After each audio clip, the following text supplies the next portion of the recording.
Semuanya, apa kabar Anda hari ini? Semoga Anda baik-baik saja berada di rumah. Di video kali ini saya akan berbagi pengalaman atas pemberian reward terhadap saya dari salah satu kedutaan besar Korea yang ada di Jakarta. Reward tersebut berupa sertifikat dan beberapa hadiah lainnya. Di antara teman-teman semuanya banyak yang bertanya-tanya mengenai reward apa sih yang dikasih dari kedutaan Korea dan apa saja apresiasi yang diberikan atau berbentuk apa seperti itu. Di video kali ini saya akan memberitahukan apa yang diberikan oleh pihak kedutaan besar Korea. Oke, langsung saja. Pada bulan 7 tahun 2018 kemarin, saya pernah training di salah satu hotel terbesar di Batam. Saya tidak perlu sebut nama hotel, mungkin dari beberapa teman yang lagi atau yang sedang menonton video ini mungkin sudah ada yang tahu di mana saya training. Pada saat itu saya diletakin di bagian kantor depan atau biasa disebut sebagai front office department dan saya di bagian reception. 1 bulan sebelum saya balik ke Medan, saya biasanya memperpanjang masa jam kerja saya di hotel atau biasa kalau kita sebut itu lembur. Nah, 1 bulan sebelum saya balik ke Medan, saya mendapatkan beberapa pengalaman. Nah, salah satu pengalamannya adalah menyelamatkan tamu dari Korea. Jadi, pada saat itu, bertepat nih saya lagi pulang kerja. Kalau di hotel kami itu, kita nggak boleh pulang kalau kita belum ganti yang namanya uniform. Jadi uniform itu kayak pakaian kerja kita selama operasional. Kejadian itu bermula pada saat saya mau balik ke dormitori. Jadi dormitori itu seperti penginapan para staf kerja atau training yang bekerja di hotel tersebut. Jadi itu sekitar jam 8 malam. Tepat di pukul 8 malam, saya langsung pergi ke loker untuk ganti baju atau uniform kerja saya. Setelah saya beres-beres dari loker, saya menuju ke dormitori. Tapi sebelumnya, itu kan harus ngelewatin yang namanya swimming pool hotel. Di situ sekitar 5 menit saya pulang dari loker, saya mendengarkan suara dari pinggiran kolam. Saat itu juga saya langsung cepat lari ke daerah kolam untuk menyelamatkan tamu yang tenggelam. Tapi sebelum saya menyelamatkan tamu yang tenggelam itu, posisinya saya menggunakan baju yang panjang dan celana yang panjang juga. Dan posisinya saya menggunakan satu tas ransel berisikan alat-alat apa gitu. Pada saat menyelamatkan tamu Korea tersebut, posisi handphone saya masih berada di saku kantong celana saya. Handphone, dompet, jam, dan sebagainya. Dan saya nggak mikirkan lagi hal tersebut karena nyawa yang harus ditolong dari tamu tersebut. Nah, waktu saya ingin nyelamatin dia, saya teriak dulu, tolong, karena apa? Gimana ya? Karena kalau saya teriak, itu menandakan saya minta bantuan dari orang yang berada di sekitar area kolam ataupun hotel sekaligus. Saya langsung nyebur ke area kolam untuk menyelamatkan tamu tersebut. Di mana saya belum mempunyai alat pembantu dalam menyelamatkan tamu tersebut. Posisinya saya dalam air, saya bingung mau membawa apa untuk menyelamatkan tamu itu gitu. Tapi saya nggak mungkin juga menyelamatkan dia tanpa bantuan. Untung saja di hotel kami itu dibuat beberapa pelampung di area pinggiran swimming pool. Dan posisinya itu lumayan dekat juga sih. Ketika saya nyebur, itu sekitar jarak antara 1 meter dari saya. Saya langsung pergi ke samping atau ke pinggiran kolam tersebut. Setelah saya ambil, saya langsung cepat, posisinya gini loh.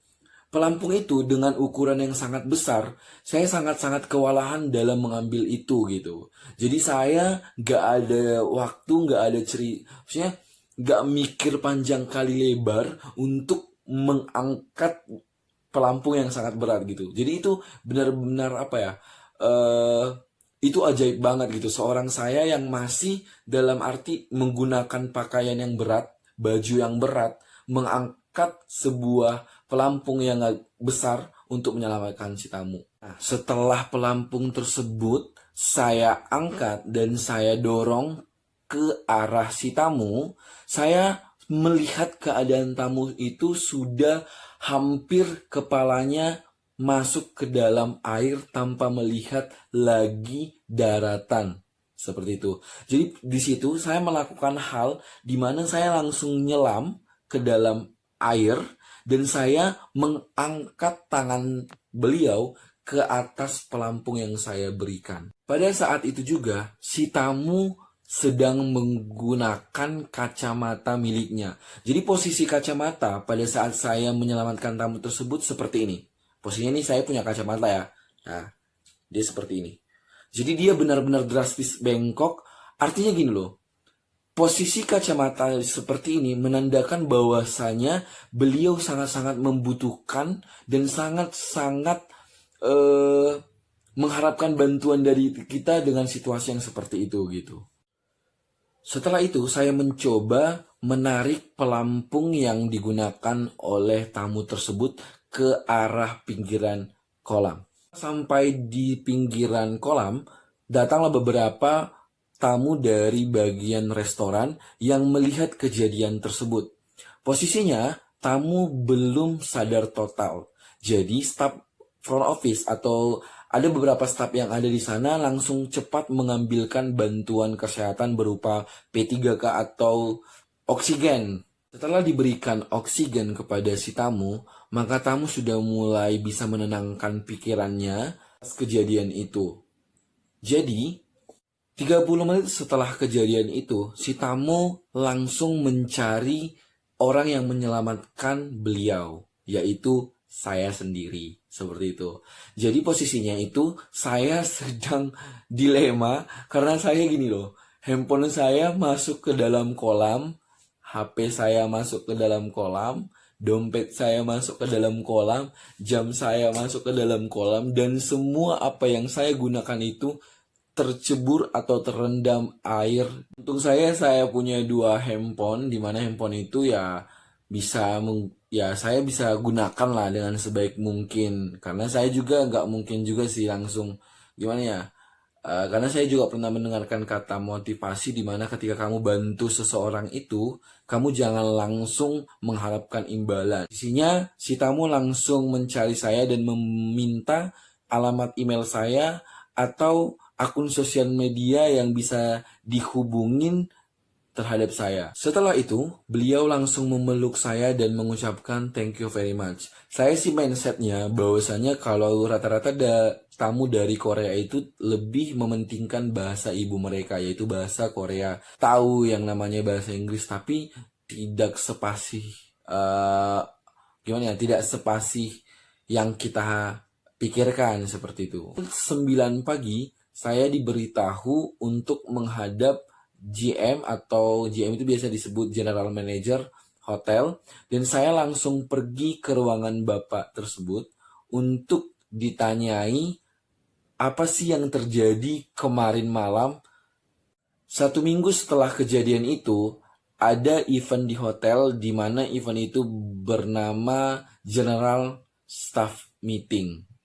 Jadi General Staff Meeting itu disitulah diberikan penghargaan buat saya atas partisipasi dalam penyelamatan tamu Korea yang tenggelam pada 1 minggu yang lalu. Semakin bangga dan termotivasi atas apa yang saya lakukan terhadap tamu tersebut dan hotel. 2 minggu setelah kejadian tersebut, saya melihat email yang masuk ke dalam handphone saya, di mana email tersebut tidak menggunakan nama dan menyatakan bahwasanya adalah orang yang kamu selamatkan pada kejadian air kolam 2 minggu yang lalu. Apakah kamu masih ingat? Jadi kata-kata itulah yang saya baca di awal, dan di situ saya langsung spontanitas, oh ini ya tamu yang kemarin aku selamatin gitu. Komunikasi antara kami terjalin melalui email dan beliau mengatakan bahwasanya akan memberikan sebuah apresiasi berbentuk sertifikat dan hadiah. Bahkan beliau juga meminta agar saya mengirimkan nomor bank account agar dikirimi biaya kerusakan atas handphone saya dan beberapa barang saya yang rusak pada saat itu. Pada saat saya komunikasi dengan beliau, saya masih memikirkan bahwasanya tidak usah diganti rugi karena saya benar-benar ikhlas memberikan bantuan atau memberikan yang saya punya kepada tamu tersebut gitu. Beliau menolak dan memaksakan saya untuk memberikan bank account saya hampir beberapa kali seperti itu. Setelah itu, beliau langsung mengurus ke bank terdekat di Korea dan memberikan saya hadiah uang melalui rekening berjumlah 0,00000 jreng-jreng. Untuk nominalnya saya tidak usah sebut karena mungkin itu privasi saya. Yang penting saya dikirimin melalui rekening agar saya bisa membeli apa yang rusak pada saat saya menolong beliau. Kira kemarin itu komunikasinya hanya sebatas itu saja, tetapi 5 hari setelah saya komunikasi dengan beliau, beliau meng-email saya lagi dengan menyatakan bahwa beliau telah mengkonfirmasi kedutaan Korea yang ada di Indonesia, bertepat itu kalau nggak salah di Jakarta, bahwasanya saya akan mendapatkan penghargaan atau apresiasi berbentuk sertifikat dan hadiah lainnya, seperti itu. Sebenarnya saya juga terkejut sih dan nggak yakin, benar nggak ini bohong nggak gitu. Tapi beliau mengatakan bahwasanya mohon ditunggu konfirmasi dari pihak kedutaan Korea yang ada di Indonesia. Lama setelah beliau menginformasikan hal tersebut, saya mendapatkan email langsung dari kedutaan besar Korea yang menyatakan bahwasanya, halo selamat siang, saya bernama ini dari kedutaan besar Korea. Saya ingin menanyakan apakah benar Anda yang menyelamatkan tamu yang berasal dari Korea dalam kejadian air tersebut? Dia mengatakan seperti itu. Setelah komunikasi saya terjalin dengan kedutaan Korea, 1 hari setelah kami komunikasi, beliau mengkonfirmasi bahwasannya akan mengirimi sertifikat dan hadiah dari kedutaan Korea. Mungkin deadline waktunya akan sangat lama, mohon bersabar karena kami akan mengirimkan kepada kamu seperti alamat yang kamu kirimkan kepada kami. Beliau mengatakan seperti itu. Kepada beliau, terima kasih Pak untuk apresiasinya. Saya akan menunggu pengiriman yang akan diberikan oleh Bapak kepada saya sendiri. Mungkin teman-teman semua penasaran gimana sih bentuk sertifikatnya, apa sih hadiahnya. Nah, ini akan saya kasih tahu di video ini.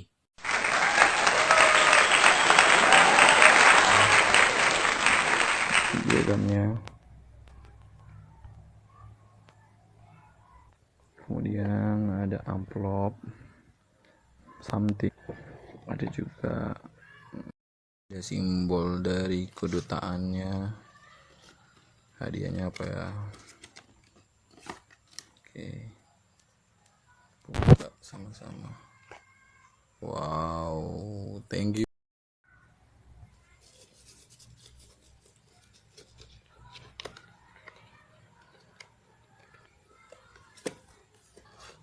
Banget kan, sertifikatnya benar-benar sangat-sangat membuat saya terharu dan termotivasi, di mana saya mendapatkan pelajaran harus membantu sesama dalam keadaan situasi apapun. Not ketika kamu mampu, ketika kamu bisa, bantulah, jangan biarkan mereka dalam kesulitan, seperti itu. Nah, sekian pengalaman saya, jadi saya berpesan buat teman-teman semua agar tetap berperilaku baik, tetap berperilaku fair terhadap lingkungan. Bila kita tidak bantu, ya minimal kita bantu dari doa saja. Mungkin itu saja. Jika kamu mempunyai beberapa pengalaman, kamu boleh komen di bawah dan berikan pengalaman kamu kepada kita, share apa kejadian-kejadian mengenai keseharian kamu, boleh kamu komen.